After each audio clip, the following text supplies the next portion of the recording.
Hey everybody. Okay, today we're going to continue in our book Old Yeller, Chapter 2. It was the next morning when the big yeller dog came. I found him at daylight when Mama told me to step out in the dog run and cut down the side of Midland meat to hang to the pole rafters. The minute I opened the door, I looked up. I saw that the meat was gone. It had been tied to the rafter with bear grass blades braided together for stirring, and now nothing was left hanging to the pole but the frazzled ends of the snapped blades.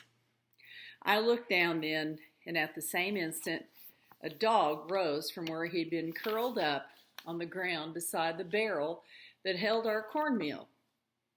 He was a big, ugly, slick-haired yeller dog, one ear short, had been chewed clear off, and his tail had been bobbed so close to his rump that there was hardly a stub enough left to wag.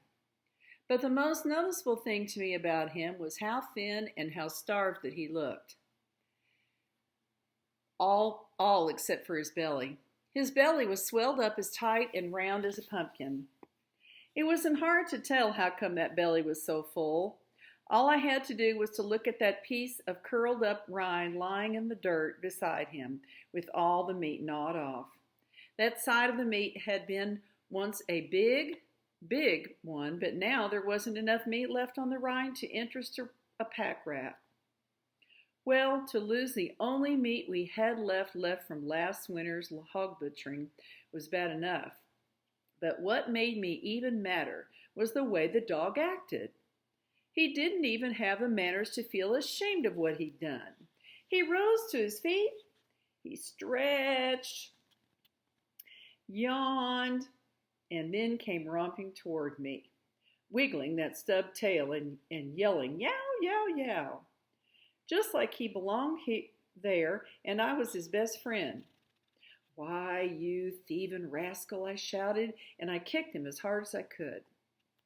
He ducked just in time so that I missed him by a hair, but nobody could have told I missed, and after the way he fell over on the ground and lay there with his belly up and his 4 feet in the air, squalling and bellowing at the top of his voice. From the racket he'd made, you'd have thought I had clubbed and was breaking every bone in his body. Mama came running to stick her head through the door and say, "What on earth, Travis?"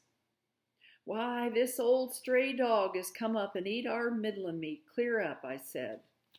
I aimed another kick at him, and he was quick and rolled out of reach again, just in time, and then fell back to the ground and lay there, yelling louder than ever this time. And then out came little Arliss. He was naked like he always slept in the summer. He was hollering, "A dog, a dog!" And he ran past me and fell on the dog and petted him until he quit howling. And then he turned on me, fighting mad. "You quit kicking my dog," he yelled fiercely. "You kick my dog, and I'll wear you to a frazzle." The battling stick that Mama used to beat the dirt out of the clothes when she washed stood leaning against the wall. Now little Arliss grabbed it up in both hands and came at me swinging. It was such a surprise move, little Arliss making fight at me that way, that I just stood there with my mouth open and let him clout me a good one before I thought to move. Then Mama stepped in and took the stick away from him. Arliss turned on her, ready to fight with his bare fists, and then he decided against it and ran and put his arms around the big dog's neck. He began to yell, "He's my dog! You can't kick him! He's my dog!" The big dog was back up on his feet now, wagging his stub tail again and licking the tears off Arliss's face with his pink tongue. Mama laughed. "Well, Travis," she said, "it looks like we've got us a dog."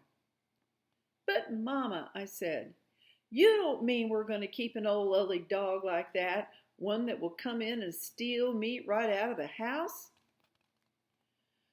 "Well, maybe we can't keep him," Mama said. "Maybe he belongs to somebody around here who will want him back." "He doesn't belong to anybody in the settlement," I said. "I know every dog at Salt Licks." "Well then," Mama said, If he's a stray, there's no reason why little Arliss can't claim him. And you'll have to admit he is a smart dog. Mighty few dogs have sense enough to figure out a way to reach a side of meat hanging that high. He must have climbed up on top of that meat barrel and jumped from there. I went over and looked at the wooden lid on top of the meat barrel, and sure enough, in the thin film of dust that settled over were dog tracks. Well, all right, I admitted. He's a smart dog, but I still don't want him. Now, Travis, Mama said, you're not being fair. You had a dog when you were little, but Arliss never had one. He's too little for you to play with, and he gets lonely. I didn't say more. When Mama got her mind set a certain way, there was no use in arguing with it. But I didn't want that meat-thieving dog on the place, and I didn't aim to have him. I might just have to put up with him for a day or so, but sooner or later I'd find a way to get rid of him.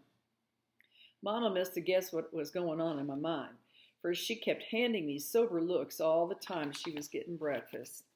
She fed us cornmeal mush cooked with a pot swung over the fireplace, and she sweetened it with wild honey that Papa and I had cut of a bee tree last fall, and added cream skimmed off last night's milk. It was good eating, but I'd had my appetite whetted for fried Midland meat to go with it.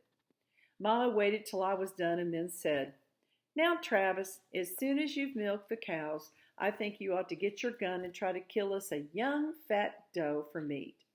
And while you're gone, I want you to do some thinking on what I said about little Arliss and this stray dog."